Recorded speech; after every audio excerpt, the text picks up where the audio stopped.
रुमाल देऊ काय?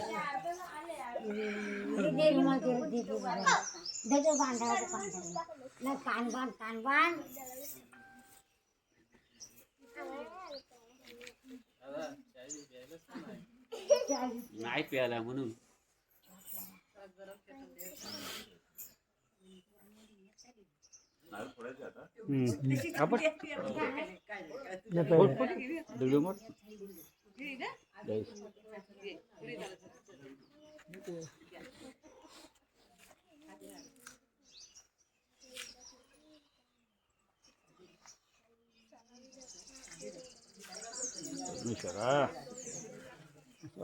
फडकू दे खंडा चालू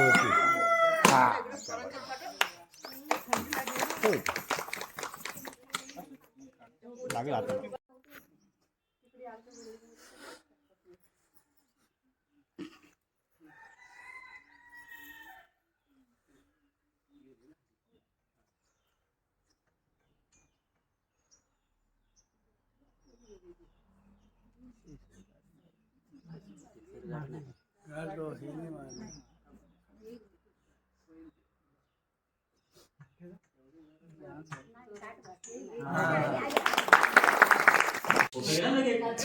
पोलीसला बोलली पोलीस येते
काळोख येते थोडं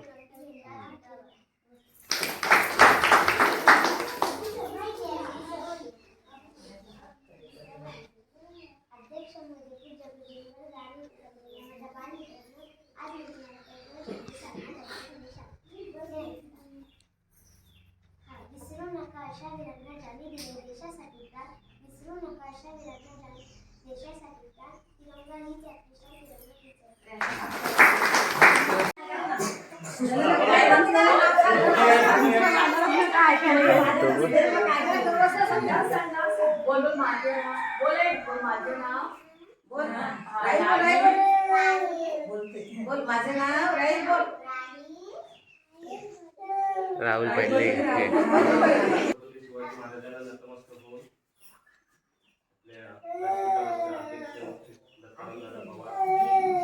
आज आपला 75वा प्रजासत्ताक दिन आहे आणि तो आपण साजरा करण्यासाठी सगळ्यांना जमलेलो बघायला गेलं तर आपल्याला 15 ऑगस्ट 1947 रोजी आपल्याला इंग्रजांच्या गुलामीतून आपल्याला मुक्तता मिळाली. परंतु तसं बघायला गेलं तर त्यावेळी कोणतं संविधान किंवा राष्ट्रीय संविधान आलं नव्हतं. तर आपल्याला जवळजवळ 3 वर्ष थांबावं लागलं. डॉक्टर बाबासाहेब आंबेडकरांच्या अध्यक्षतेखाली एक समिती नेमण्यात आली. त्याच्यामध्ये त्या समितीला फक्त एवढंच काम होतं की तो संविधान मसुदा तयार करणे. तो तयार झाल्यानंतरला 26 नोव्हेंबर 1950 रोजी तो संविधानाने मान्य केला आणि आपल्याला तो 26 नोव्हेंबर 1950 रोजी आपल्याला तो अंमलात झाला आणि आपण खऱ्या अर्थाने लोकशाही राज्यामध्ये जगू लागलो. आपल्याला आपलं मत मांडता आलं, आपण लोकशाही म्हणून जगू लागलो आणि खरंच आपण लोकशाहीमध्ये आल्यानंतर आपण पाहतोय आपल्या देशाची प्रगती खूप झालेली आहे आणि अशीच प्रगती होत राहावी आपल्या मुलांकडून. ही मुलं म्हणजे उद्याचं भविष्य आहे आणि त्या भविष्याला आपले आज मॅडम आणि सर चांगल्या प्रकारे घडवत आहेत. छान प्रकारे त्यांनी देखील भाषण केलं, त्याच प्रकारे जी सजावट केली आहे ती छान आहे. आणि म्हणूनच आपण आजच्या दिवशी एक प्रयत्न करूयात की आपण आपल्या भारतीय देशाला उच्च स्तरावरती नेऊ आणि सुसभ्य आणि असं सुसभ्य भारत करू. आणि इथे बोलून मी माझे 2 शब्द थांबवतो.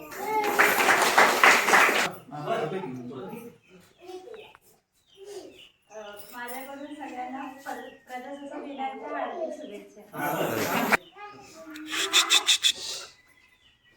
आज आपल्या देशाच्या 75व्या प्रजासत्ताक दिनानिमित्त आमच्या शाळेत आपण सगळेजण वेळेत उपस्थित झाला. कुठलाही दिवस सगळ्यांच्या आयुष्यात महत्त्वाचाच असतो, तो कुठलाही असू दे. त्यात हे विशेष अधोरेखित असतात, ठळक असतात.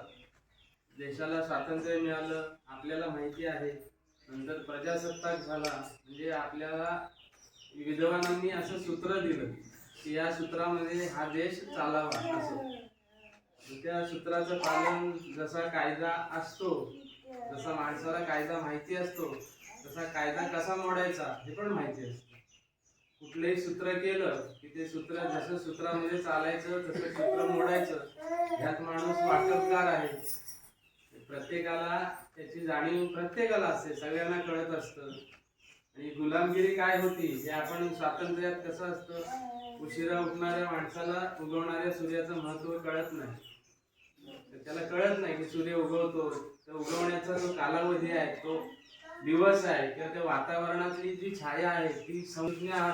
इथे आलात, आमच्या कार्यक्रमाची शोभा वाढवली. 15 ऑगस्ट पेक्षा जास्त आहेत, पुढच्या जानेवारीला कदाचित आणखीन जास्त येतील.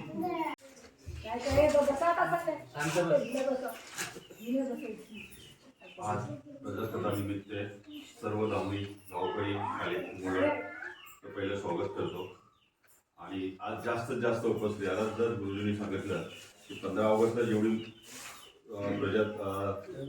पब्लिक नव्हतं त्याच्यापेक्षा आज जास्त प्रमाणे आहे. अशाच प्रमाणे येत राहा. आता राजूने पण सांगितलं की पूर्वी काळ आपण स्वतंत्र कसे झालो, कुणी केले, आंबेडकरांनी कशी सुविधा दिली, सरांनी पण आपल्याला सांगितलं सर्व.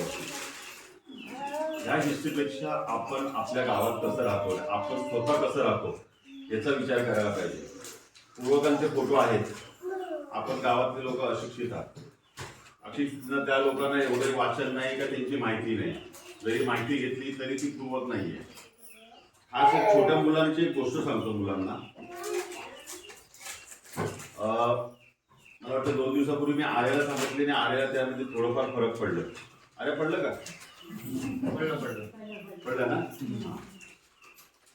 2 आई वडील असतात आणि त्यांची 2 मुलं असतात.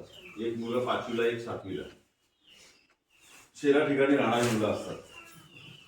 काय खास तुमच्यासाठी या, नंतर ते आई वडिलांसाठी पण. आईकडे एक मोबाईल आणि एक मोबाईल वडिलांकडे. तर मुलं मोठी झाली, आई कुठे बाहेर गेली तर मुलांना फोन पाहिजे, म्हणून मुलगी 7वीला गेली त्याला एक मोबाईल आणून दिला. आता मे महिना संपला, 7वीला मुलगी गेली, एक 5वीला. वडील घरी येतात तर बघतात तर आई मोबाईल बघते आणि 2 मुलं आहेत ते पण मोबाईल बघतात. त्याच्यानंतर असं होतं 3 माही परीक्षा होते. वडील काही कुणाला बोलत नाही बोलत बायकोला, नाही बोलत मुलांना. आणि 3 माही परीक्षा येते तर दोघे रिझल्ट घेऊन येतात. रिझल्ट आल्याच्या नंतर आई म्हणजे आली त्यांच्याकडे नवऱ्याकडे, ते बघा काय केलं तुमच्या मुलांनी. एकाने 5 मार्क आणि एकाने 7 मार्क काढले. तो बिचारा काही बोलला नाही. दुसऱ्या दिवशी बाजारात गेला आणि 2 साधे मोबाईल घेऊन आला. म्हणजे स्मार्टफोन नाही, साधे मोबाईल घेऊन आला. एक दिला बायकोच्या हातात, एक दिला मुलांच्या हातात. तर मुलांना पाहिजे ना, आताच्या नवीन जनरेशनला फोन पाहिजे. 2 मोबाईल आणून दिले आणि ते स्मार्टफोन घेतले आणि सेकंड मध्ये विकून टाकले. बायकोला फोन पाहिजे म्हणून फोन दिला आणि नंतर काही त्याने सांगितलं नाही का तुम्ही मोबाईल बघता म्हणून तुमचा अभ्यास होत नाही, ते काही सांगितलं नाही. आणि 6 महिन्याची परीक्षा झाली त्यावेळी मुलीने काढले 70%, मुलीने काढले 60%. का झालं असं? तर मुलं मोबाईल बघतात. तुम्ही लोकांना बघता मुलं मोबाईल? कोण नाही बघत? मोबाईल आपला भविष्य नाहीये. आपलं भविष्य लहान मुलांचं शिक्षण. तुम्हाला आई वडील शिक्षण देतात तर ते पूर्ण शिक्षण केलं पाहिजे. आपल्याला आपल्या ह्या भागामध्ये, माणगाव भागामध्ये नाही, रायगड भागामध्ये शिक्षण काय आहे याचं महत्वच नाहीये. शिक्षण कितपर्यंत घेतलं पाहिजे, कोणतं शिक्षण घेतलं पाहिजे ह्याचं पण नाहीये. आज मी कालच सरांशी बोलत होतो की बोरवाडीला हायस्कूल झाला 7वी ते 10वी पर्यंत. आम्ही 7वी 8वीला शिकायला निजामपूरला जायचो, 6 किलोमीटर चालत आणि 6 किलोमीटर येऊन. किती अभ्यास केला असेल मला माहिती नाही, पण आता तर आपल्या बोरवाडीला नजदीक आहे. 30 वर्ष झाली, पण त्या 30 वर्षामध्ये मला वाटतं राजू तिथेच शिकला असेल, येण्यात तिथेच शिकला असेल. 10% मुलं ग्रॅज्युएट नाही झाली. 10वी शिकल्याच्या नंतर 10% मुलं ग्रॅज्युएट नाही झाली. मग आपला भाग कसं सुशिक्षित होईल? ते अशिक्षितच राहतात. डायमंडमध्ये गेले, डायमंडमध्ये कामाला लागले, कपडा मार्केटमध्ये लागले, पण शिक्षण काय आहे हे आपल्या रायगडला माहिती नाही. तर खास मुलांना आपल्याला शिक्षण हे महत्त्वाचं आहे आणि शिक्षण पूर्ण केलं पाहिजे. लहानपणी जे आपण शिकतो तेच आपल्या पुढपर्यंत आपल्या कामाला येतं. खास शिक्षण घ्या. आणि खास आपल्या दुसरं गावची, धामणी गावची जी संघटना आहे अशी आजूबाजूच्या गावात नाही आहे. एकोगणी राहा. आता जस आपला 22 तारखेला जे कार्यक्रम झालं ते प्रत्येक जण बोलतो की असं कार्यक्रम कधीच नाही झालं आणि प्रत्येक गावाने केलं. असंच करत का एकत्र राहा. माझं भाषण पूर्ण करतो. जय श्री